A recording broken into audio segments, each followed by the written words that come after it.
There are 8 billion worlds. How many worlds do you want to discover? In the short and immediate, narrow perspective, it looks like we're losing talent. Actually, you're outsourcing their development without spending a cent. So you're suggesting that right now the buzz that we hear that, there's a brain drain happening or the people are leaving, there's nothing to worry about. In the backbone of life, first word is faith. If we're not then inspiring, I would say, a ball of joy for the people around us, we're actually the depressing element in their life. Ultimate goal is dua kamao, dilo mein raho. If this sleeping giant awakens, what will happen? We see a lot of people saying that they want to make an impact, but they don't know what is the positive impact.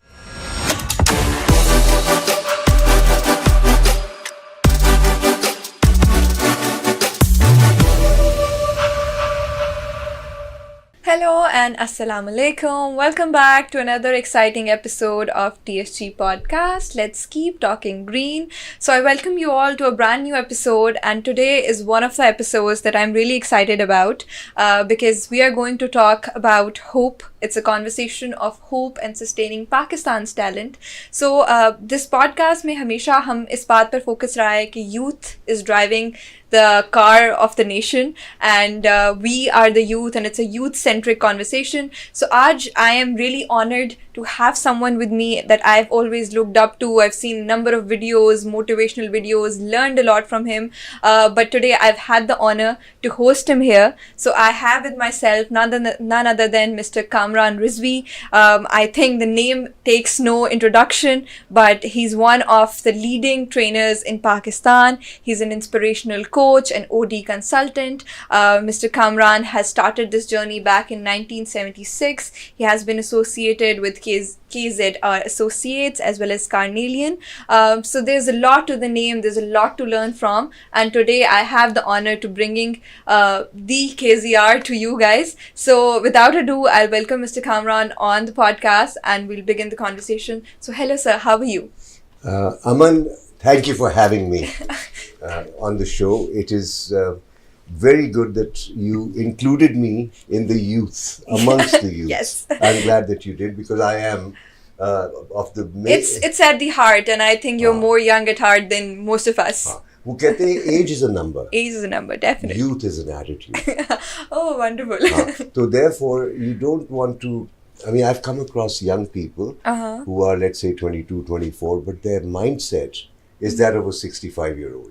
And I've also come across some 80-year-olds whose mindset is as energized, as exciting, as creative as that of an 18-year-old. Definitely. So when we talk of Pakistan's future, it's in the hands of the youth. In all dimensions, as opposed to the classical youth. Yes. So a lot of experience, a lot of wisdom, and I'd be happy to bring some to the people watching. Yes. So I'll begin with the career of yours, a pioneer in the area of self-development, training. You build human capital, human factor over the years. You've nurtured it. So sir, itni interesting journey goes back to years. Tell us something about it. How did it start? How do you see it now? Tell us something interesting, how it started. Well, I mean, it started, I must say, it started when I started my first career back in 1976 in Abu Dhabi, a land where I could not speak the language, in an industry that I knew nothing about. So it was really an eye-opener. Yeah. Imagine, you can't speak the language and you don't know the industry in which you are. Bilkul. And I'd just done my A-levels, and I'm a management trainee in a bank in Abu Dhabi. Okay. So, and that was the first time I was away from home, on my own. On your own. So what an adventure that must have been. So 1 year, and I discovered that curiosity was at its peak. Because I wanted to know the language, I wanted to know what I was a part of. Yeah. And my bosses used to say to me, you ask too many questions. And the intrusive one. Yeah. And as a result, I think what happened was that I spent a year in Abu Dhabi, came to London, back to my family. We moved as a family to England in 72. After I did my metric in 1972. Okay. We moved as a family to London, and only in 76 did I come to Abu Dhabi when I started my career in banking. And a year later, I was back in London, okay. United Kingdom. So banking, quite a different career then. Yeah. So 14 years with the bank, and the last assignment was out of choice, head of training. Oh, and that was also after doing my MBA, which was a full-time 1-year program. And in that 1-year program, I must tell you that I discovered that I knew really nothing. Someone asked me after I graduated that, what did you learn in the MBA? I said, I've learned that I know nothing, virtually. There was so much to know. And I realized how little I know. Yeah. So that's really how I discovered the field of culture and organizational development. And what helped me do the MBA was the courses I attended. Dale Carnegie courses back in 81, 84, 89. And those courses were about effective speaking, human relations, executive image, management seminar. And I recall that, something in me was saying, banking is not what I like to do. Yeah. What I'd rather do is develop the human factor. And as things turned out, I resigned from the bank in 1990, joined a consulting firm straight after because I was an MBA. Yeah. And it was started by ex-McKinsey consultants, a boutique operation, mergers and acquisitions, etc., in London. Yeah. So they were friends. So I just walked in and I said, give me your business card. They said, excuse me, friends are friends, but this is extortion. I said, no, I'm not going to charge. I don't want a salary. Yeah. I just want to become an associate, develop business, and whatever I bring in, give me a cut from that. Yeah. And in the process, I'll also learn about consulting because I've done my MBA. The theory is there, but I want the practice. I want to understand how you guys do it. Okay. So that was my 1 year. And then I came to Pakistan. Okay. And when I came to Pakistan in 91, by chance, one mentor of mine, Salman Ansari, he asked me, what are your plans? I said, well, I have a year or two. I'll do my recce and I'll see. He said, well, since you are good at training and you were head of training in the bank, why don't you get into training in Pakistan? Yeah. So to which I said, everyone I spoke to has said, in Pakistan, people don't want to learn. They only want to teach. And the training landscape at that time was very different from what it is now. Very. लोग सिखाने वाले बहुत हैं, सीखने वाला कोई नहीं है. So he said, look, if you don't do training, you're a wimp. Now, वो उन्होंने जब कहा तो by default I said where and when. Yeah. And when I said that, तो उन्होंने जवाब में कहा tomorrow at 8 o'clock. This happened on the 11th of June 1991. This conversation, and that tomorrow at 8 a.m. is what I'm living today. ठीक है, तो my first interaction was with Chris Edwards, who was at that time Parktel's CEO. Okay. And this gentleman was marketing, general manager marketing in that company. I knew nothing about Pakistan. I knew nothing about its culture, the technology, exactly like in 76 Abu Dhabi. Yeah. Curiosity was at its peak.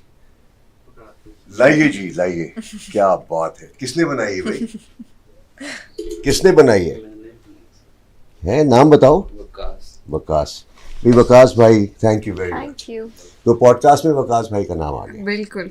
तो इसमें ये था कि I discovered कि getting into this line was an inner calling that I had never heard. Yeah. There was an inner calling, inner voice that was working in me. And that very question, what do you plan to do? And my response and his response. And I think it was my ego that got triggered. Yeah. When he said, no, if you don't do this, you're a wimp. So sometimes ego has its place. But I find it's also an impediment to human character. So anyway, so that's how I got started. That's how you started. But then the point was, okay, so if I'm going to be working in this profession, what is my agenda? What am I trying to do? And then I asked myself, okay, yaar, what is the goal? The goal is I'm living a good life. I have a good life because I have a certain set of concepts, some ideas, some skills that have enabled me to look at the world in a particular way. And if I'm having a good time in this life, and I'm not talking about wealth, I'm just talking about a particular disposition that enables you to enjoy the world in which you are. A certain sort of content in life. Yes. Yeah. So I see people as friends. I see people as opportunities. I listen. I learn. I don't need to break ice with people. Yeah. Somehow. So how can I get people to enter this kind of world where they can enjoy being alive? Yeah. And look forward to the future. And the only way I can do that is to train, to teach, and show them how. But so it was about making an impact. Train them, because I'd done a Train the Trainer program with Dale Carnegie back in, it was in 1987, 88. Yeah. But I recall that was very branded. Because when you talk about a franchise, you've got to run things according to their way. According to a certain plan. Yeah. And here, my question was, how do I transfer what I know, what I feel, what I experience into others? What is the best way to do that? And then someone talked about NLP, neuro-linguistic programming. And that's when I started to discover, okay, so if I'm living in a particular world of my own, then how can I include those in this world, others in this world? और फिर उस हवाले से मुझे एक एहसास ये था कि whatever you have, pass on. So if God has blessed you with wealth, pass that on. If God has blessed you with insights, pass those on. And the more you give, the more you get. Yeah. So my burden used to be, if I know something, how do I transmit this to others? And that's a gift. Yeah, and I've literally been motivated and driven by this. Otherwise, I feel heavy. So when I'm at home on a holiday, and there are insights galore, and I'm reading a book, and there's something very exciting, then I say, when can I transmit this? I know I'm benefiting from it, but I have to offload. I don't want to die with it. Yeah, interesting. Yeah. So it's a really interesting story, and it's fascinating how you have been always driven to impart it to others. But then again, there comes my Gen Z part where I'm just intrusive on the pessimistic side. So when it comes to developing human factor, so there's positivity and there's negativity. You meet all sort of people, and you have been in some sort of profession where it's all about people and training people and developing people. So even if it's an organization, it's just a group of people. So what drives you to continue the work? What has been that ultimate source, that ultimate passion? What has driven you to be in the same field for so many years? First of all, I might tell you that human beings are the most complex. Definitely. So space exploration is the macro dimension. When you go into the microscopic elements of nature and reality, that's another infinite journey.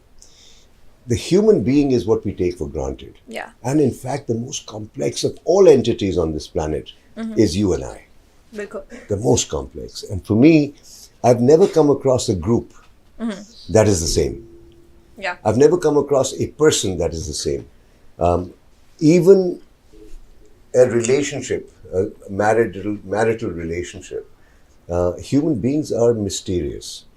And if we don't see them as mysteries, then we'll get bored very fast.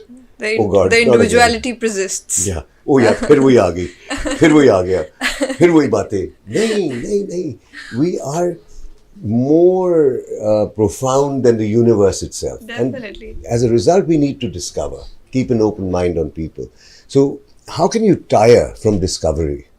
So for me, when I interact with an individual or a group of people, I'm interacting with the universe. And I'm also interacting with their worlds.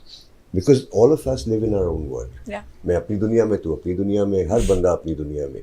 So either you have this very myopic view that there is one planet called Earth with 8 billion people, or there are 8 billion worlds. How many worlds do you want to discover? Yeah. So if I have 20 people in a group, I have 20 worlds before me. That's a really interesting way to look at it. Yeah. So we know so many people, so we know so many worlds. Yes. Yeah. we can know so many. Yeah. Problem is we don't step out of our own world to get into the world of the other. Yeah. And at times when we try to, we don't get visa on arrival. people don't open up. Interesting. And if they don't open up, Yeah. it's because they feel scared. They're Yeah. afraid that you might misuse their domain. Definitely. So trust is very critical. Great. So you've prompted my next question by yourself by saying the word visa. Yes. So as the topic today has been about retaining the talent of Pakistan, and एक चीज़ जिसका visa आजकल काफ़ी लोगों को मिल रहा है वो है पाकिस्तान से बाहर जाने का, and something that everybody wants. Yeah. And especially when I talk about the youths and the brain drain that is going on, everybody just wants to, I would say some people still want to stay, but there are masses which just want to leave Pakistan, who just have lost hope in Pakistan. So do you think that looking at Pakistan with so much experience that you have, there are certain issues that are really alarming in the way that people are bound to take that effort? Or do you think it's just the bandwagon effect that it's the new cool and everybody's doing it?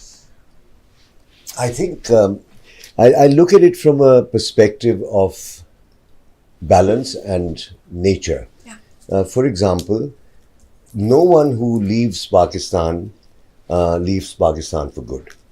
That's one thing that I'm very clear about. Yes, the current economic and political situation is very, very unclear and extremely worrying. Yeah. And as a result, it's only natural for people to seek out better opportunities for themselves without being a burden on the government. So, in one way, yes, it is brain drain and we are losing talent. Yeah. In another way, it is outsourcing their development and they're doing it for themselves. Yeah. I mean, what can be better? So, all those who have migrated, and I think there might be about 3 million in the last 2.5, 3 years, they've all gone abroad at their own expense. And they've taken the risk. They've taken the decision. And yes, we may think that we have lost so many talented people. Yeah. But the moment the something. climate becomes conducive, Yeah. they'll come back better, more aware, wiser, and more talented. And we have examples of people who have gone abroad and they have come back. Yes. Yeah. So to serve the if you country. play the long game, and when you talk of economies, national economies, countries, then 50 years, 20 years, 100 years is not really very long. Yeah. I mean, the Japanese have 50 years as short term, 150 years as medium term, and anything over 150 years is long term. Long term. So when you look at migration and the patterns, then in the short and immediate, narrow perspective, it looks like, oh, we're losing talent. Yeah. Actually, you're outsourcing their development without spending a cent. And the moment you create a conducive environment, take it from me, more than half the people will return because their soul would be happier here. And that's what I've discovered. I was in the UK for 20 years and I keep traveling abroad. Yeah. Whomsoever I spoke to in either United Kingdom, Canada, United States, whoever I speak to, they're waiting for that time when they can come Back to Pakistan. come back to Pakistan and serve. So, But at a time when they feel safe, they feel valued, and they are given this proper opportunities. opportunity. You know, where their kids can play in the grounds, they can go out and not be constantly living in the fear. Yeah. Yes.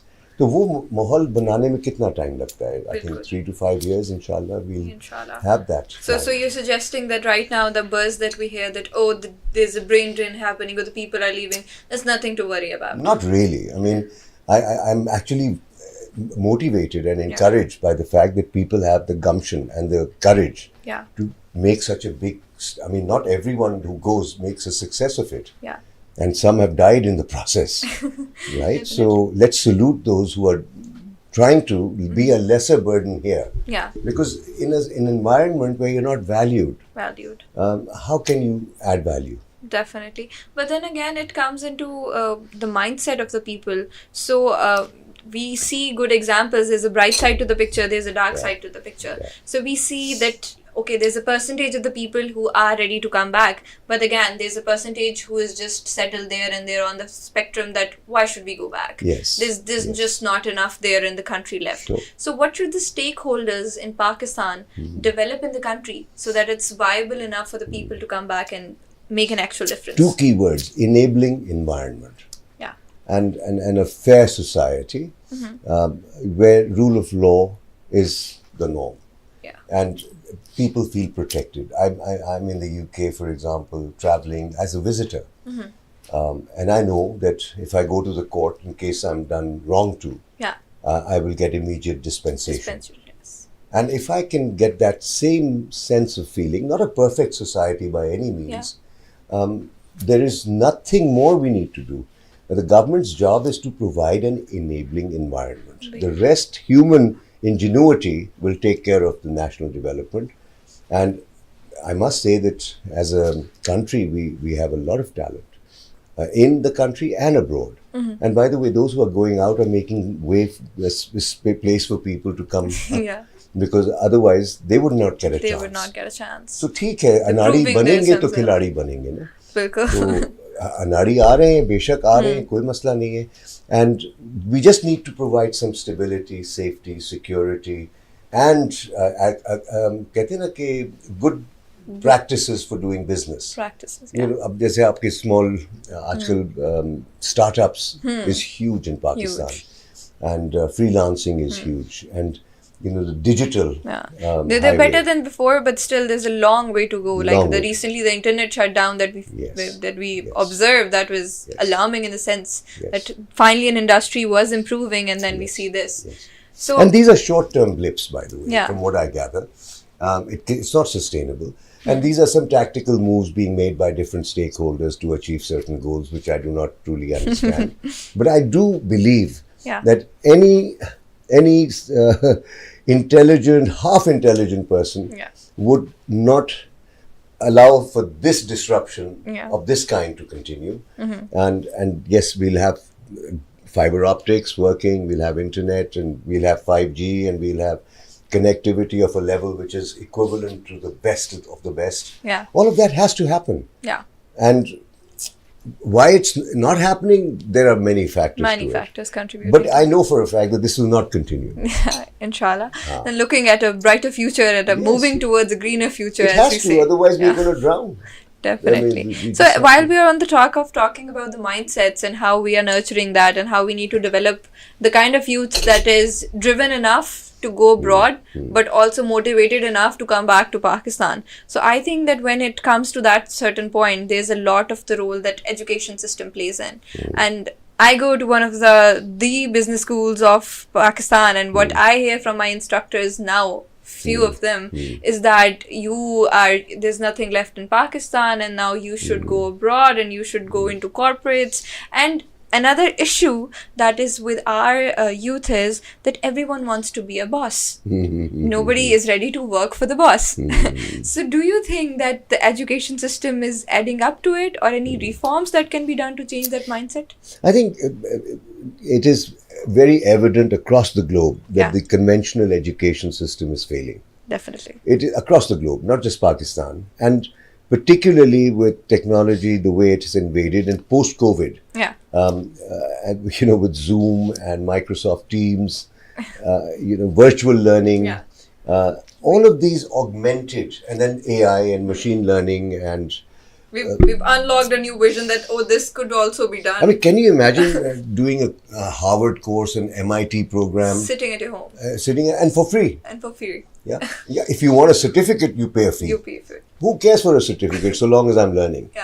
Many do. The access to knowledge has become very, I mean, it's so transparent today. I mean, AI, Chat GPT, Meta AI, or for that matter, Chat GPT 3.5 or version 4.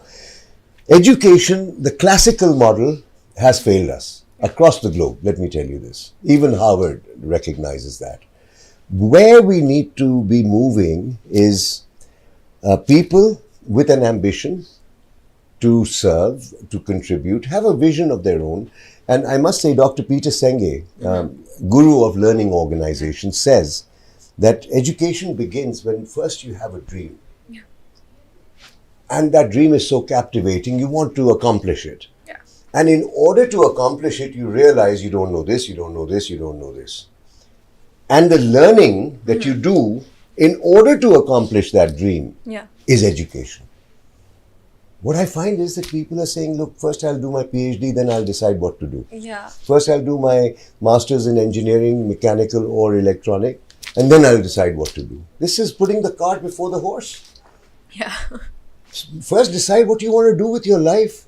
And then whatever it is that you need to learn. Drive the learning according to it. And learn according to it. Yeah. So education is shifting in that direction now. And when you said everyone wants to be a boss. Yeah. Listen, no one wants to be a boss really.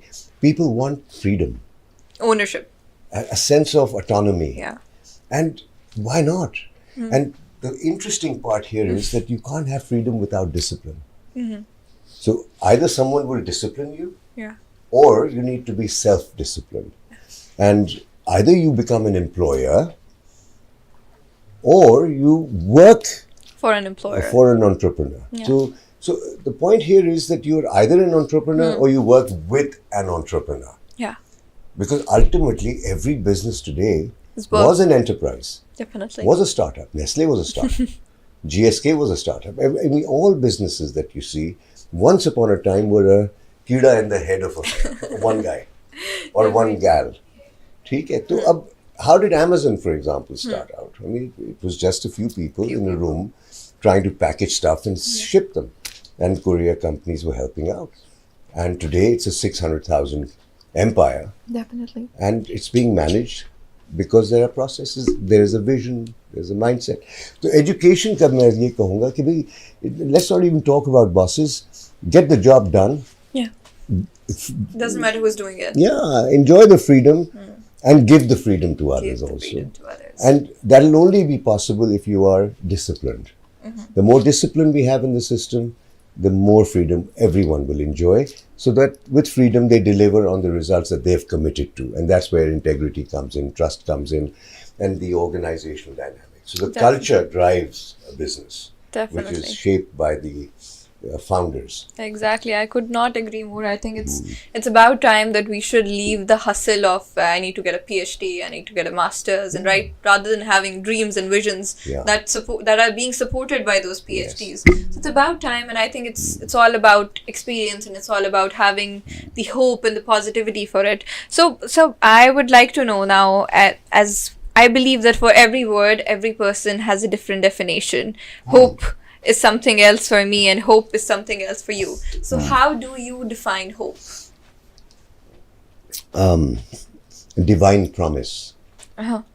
Okay, so that's the first thought that comes to mind. And I see hope in the context of what I was discussing just a while back. Backbone of life. And in the backbone of life, the first word is faith. And faith is something that you have or you don't have. It doesn't require any rational explanation. Are you born with it? You either have it or you don't have it. You don't have it, And not having it is doom, in my view, because faith in yourself, faith in others, faith in the future. I mean, future is doom and gloom, or future is bright. You take your pick. Both are possible. Both are the options that you have. And whatever thought you carry is what you'll attract in your own life. So faith is what gives us hope. We can never be hopeful if we are faithless. It is our faith that gives us hope. And hopelessness is when people slide into depression and ultimately suicide. Definitely. And the mental health crisis that we are experiencing partly can be attributed to the environmental stresses that we are facing. And it's also lack of faith. Lack of faith. And I'm not suggesting faith as a religious concept. I'm suggesting it as a faith in the future, faith in self, faith in others. And if those believing in a deity, faith in God, by all means. So you just have to believe that a better day will come. You just have to have that faith. Yes. And it honestly gives you something to look forward to. To look forward to, and then you dream. Yeah. And when you dream and you come up with beautiful dreams, you know, with your eyes open, dreams that don't let you sleep, that's when vision is born. And that's how the whole life is structured. And I must say, if we're not inspiring, we're depressing. Yeah. Can you think about it? Yes. I want every individual listening to become an inspiring individual for their own family, for their own community. And how can you be inspiring if you lack a vision. I think it's such a great food for thought that if we're not then inspiring, I would say, a ball of joy for the people around us, we're actually the depressing element in their life. Exactly. And if they're suffering us, shame on them. Yeah.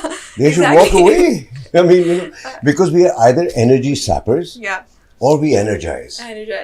And I think people with vision are the ones who energize. They leave a footprint of excitement and curiosity and adventure and wow. I mean, and ultimately our goal is to meet people and leave them feeling good about themselves. Definitely. I think message to my friends, disown me the next time you find me depressing. So, talking about hope and positivity, and then again, Pakistan, the ones that we all dearly love and are a part of. So, we're talking about organizations, and you have trained so many organizations, helped the people, and all of that. So, how do you think that right now in the current times when we have so much turbulence around, how hope and positivity could be strengthened on and how it's going to make a change for Pakistan on the whole? Well, let me tell you, first of all, I've interacted with and engaged with several organizations. I definitely haven't trained them, by the way. Okay. I think I'm enjoying a profession where I get to learn a lot from a lot of people. And I get paid for it. So I've learned in Pakistan from managers in Pakistan. And I must say that the businesses here are, despite the odds, despite the odds, doing extremely well. Considering that there are barriers to a lot of things that can be done, technological barriers, like you mentioned, the internet being inconsistent and unavailable, the trade barriers, setting up a business, the bureaucracy, the red tape, bureaucracy, taxation. I mean, there are lots of issues to run a business in this country. Definitely. But the part I find most exciting is that the companies in Pakistan are so resilient and so determined that they are profitable and they, despite the odds, are doing well. Which means that if they can perform in such a hostile climate, can you imagine our leadership in a foreign country which is far more amenable to business? I mean, they would take companies to the next heights, of course. So I've learned a lot from the Pakistani community and business community. The one thing that they've been lacking, and I find that this podcast might bring this to light, is that broad vision that we need. We need to expand our sense of possibility. There is so much we can deliver on. We can achieve so much, contribute so much more. Our visions are a bit stymied and narrow. And I feel the moment we expand our vision, my God, we can deliver astounding results in the region and overseas. And I know a few Pakistanis who are abroad doing a fantastic job. And indeed, they'll be happy to be back contributing to our economy as soon as the climate is ready. And I think in a few years that should be the case. That should be the case, inshallah. So, sir, if I could, it's a wonderful answer and it's something to look forward to for the people. But if I could ask you that if you could give a one-line message on hope and positivity to the people, that what to stick to in order to have that, because honestly, it's easier said than done. So how can people stick to that even in the times of like having so many obstacles? Well, there are two or three things here, not one line. One aspect which I think is important to highlight is balance. Hope and positivity is nice. And of course, sometimes we feel despair and hopeless as well. Let's accept that. I mean, it's part of life. I mean, when you look at the arterial lifeline, it's ups and downs and ups and downs. So when we are down, we need to come up. And when we are up, we need to remember we can go down. So balance is what we need to strike all the time. And the statement that I find very comforting is soon this too will pass. So if I'm having a great time, I should remind myself, soon this too will pass. And if I'm having a lousy day, I should remember soon this too will pass. So that balance is what is more important than remaining constantly positive or otherwise. So not to be in one state or the other forever, but to be in a state of balance and a state of gratitude. Very rightly said. Very, very, very rightly said. So, talking about the thing that now this is about how the organizations are doing their part, and obviously organizations are individuals. So, one thing I get a lot, I would like to share it for my podcast. People tell me that, you know, you're young and you're one of the chirpy people, and you could do a podcast on something more interesting, something more lively. And I say that now this is something which I believe even if two people are listening it's making an impact. We're talking about sustainability, we're talking about positivity, we're talking about green energy, which is a new concept in Pakistan. So it is that the personal development is linked to some element of the society. And this is, I believe, what many people need to learn, that you need to link the personal development with the societal progress. So what are your thoughts on that how can we inculcate that in our nation? There's a word in Urdu, karamad. We need to be useful. That's the first thing. Okay. Skill is our only security. Look, a lot of people are, suffering from fear of, losing a job. Yeah. If you're skillful, you're secure. You're secure. Because useful people will always land a job. But the point is, if we're not becoming useful, now when you define useful, then you come into contribution. Yeah. Personal development, professional development, learning is a lifelong endeavor.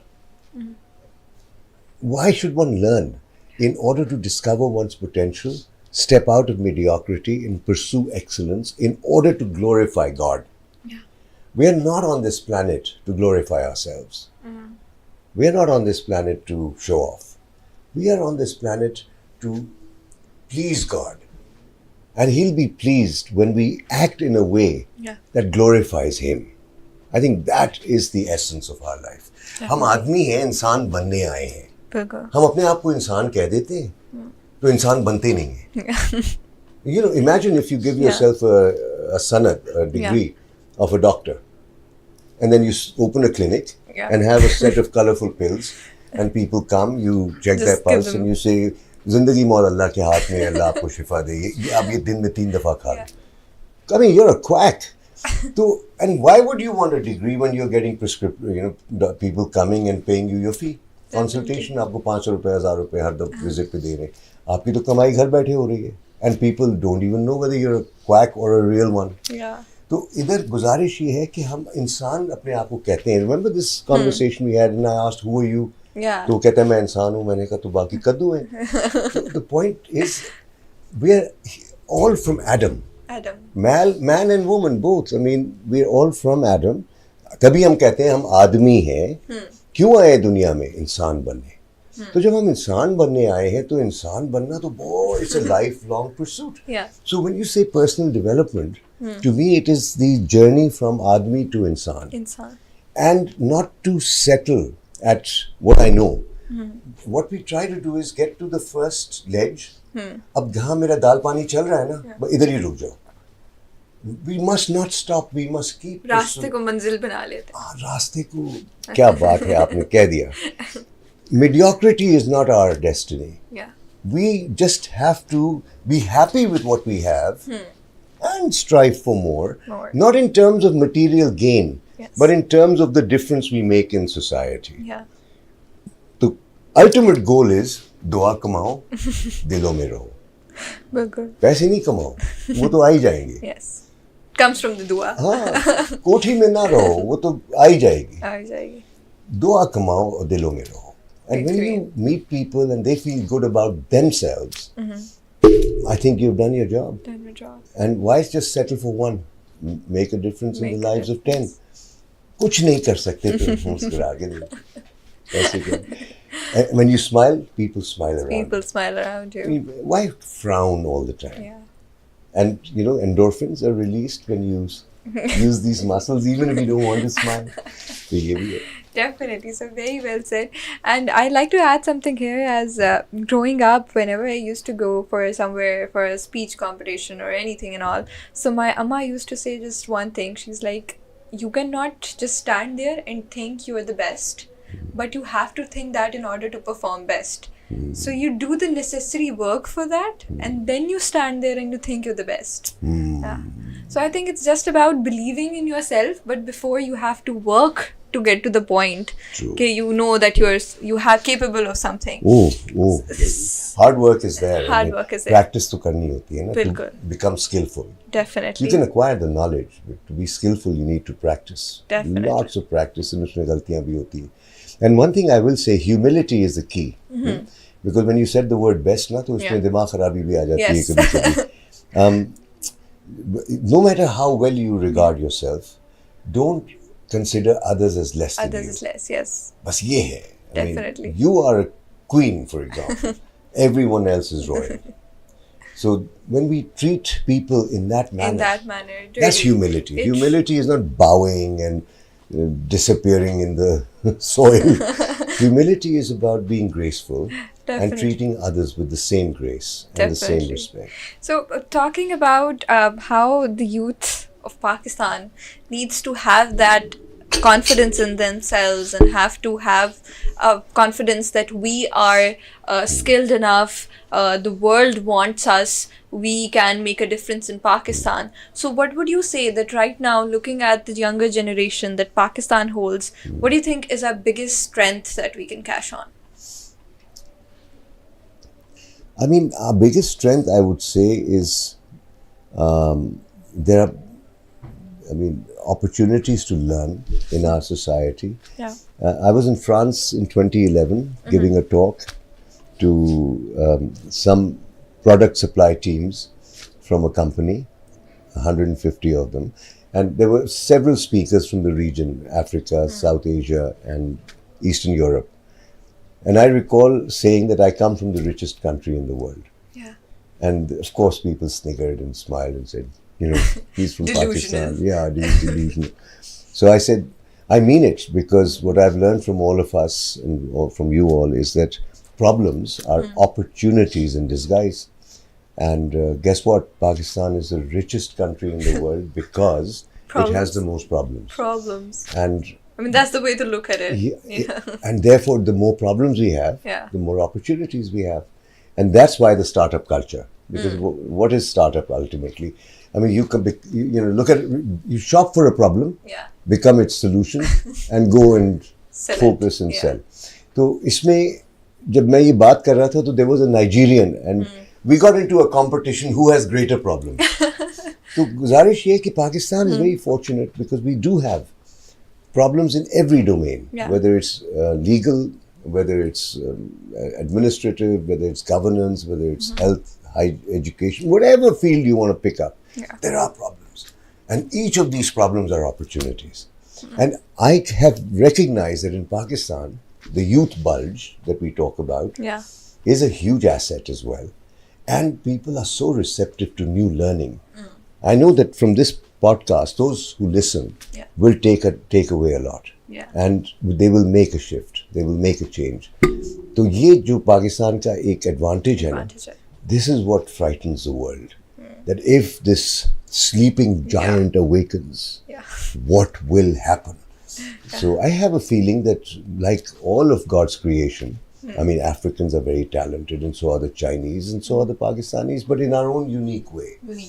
And the strengths, I think, are similar to other countries. But the opportunity we have is that, look, if you can survive in Pakistan, you can survive anywhere in the world. So that is the biggest strength, the environment. Definitely. It is so tough. Wonderful. So I must say this has been one of the episodes that I have truly learned from. And now that we come towards one of the concluding questions, so I would like to ask that you are one of the visionaries. You you pertain the idea of dreaming, you tell people to dream. So if I ask you that, where do you see Pakistan and where do you see this talent of Pakistan going in, let's say, coming 5 years? So what would be your vision? What would be your dream coming to life? No, that's too short a time horizon. I'm sorry. I take, when I look at Pakistan, I look at it 100, 200 years ahead. Okay. This is if the world continues. You follow the Japanese rule? I mean, we're still in nappies. Okay. Yeah, I mean, as a country, I mean, if you look at the United States, with its 300-year plus history, in the first 100 years, was caught up in civil wars. In the first 100 years. Yeah. We've only had 75 years. Please let us have some more fun. All right? So when I take a longer view, 100, 200 years, I see Pakistan as a dominant force in the global socio-political and cultural domain, playing a huge part in uplifting the marginalized from all societies, whether in Latin America, whether in Africa, United States, wherever. A beacon of hope for the world. Yeah. But in about 150 to 200 years, if Allah allows for the world to continue that long. Yeah. That I have no idea. But that's where I see the role of Pakistan, because we're a Muslim country, and Prophet Muhammad sallallahu alaihi wasallam is a blessing for mankind. We as followers have to become a nation that is a blessing for the entire global community, particularly those who are living a very, very horrific life. And you know that the majority, at least 2/3 of the planet, is suffering badly, the population. Yeah. And someone has to feel for them and do something for them. But for that, Pakistan first has to become independent enough. Independent and an example, an inspiring example for other nations to follow. Right now, we are on the other extreme. Completely on the other extreme. How not to be. We need to become how to become. How to be. And once that happens, then this shift may take about 100, 50 years, 80 years. And then the remaining 100 years, inshallah, we'll become a beacon of hope. And we'll not play with words and manipulate. We hoping for the brighter side, for the brighter years to come. Inshallah. And that hard work is on you, because I'm not going to be around for very long. But I'm leaving maybe all live up to see those days. Inshallah. Yeah. So lastly, thank you so much for your wonderful time, for your words that you've imparted to all of us. I hope that just a beacon of hope has touched one life through this episode today. As we said at the start of the podcast, that everyone is young at heart and we all are young people. So what would be your advice to the young people who say that they want to make a positive impact, specifically if I talk about Pakistan, as we see a lot of people saying that they want to make an impact, but they don't know what is the positive impact. So what would be your advice to the people watching? And this is the concluding one, this right? is the concluding one. All right. So here I would like to request those watching to go to the mirror and see their reflection and ask, what are they seeing? And what you're seeing in the mirror is nothing short of a miracle. You are a miracle. And if you don't know what makes you a miracle, this is where the journey begins. If you thought you know yourself, you don't. Start asking the questions. Why am I alive? Who am I? What am I here for? What am I supposed to do? What is my vision in life? These are fundamental questions. Ask yourself that if you are a miracle on this planet, what makes you one? And as a miraculous being, what miracles can you create? Empowered by God. Okay? Think about that. Beautiful. So thank you so much. Thank you for being here today. It's been truly an honor. And I look forward to learning more in the future. So thank you so much for coming here. You're welcome. It has been a pleasure as well. Thank you. So for the people watching, I hope there was a learning outcome in the podcast for you, and we'll be back with more exciting episodes. So thank you so much for tuning in. Allah Hafiz.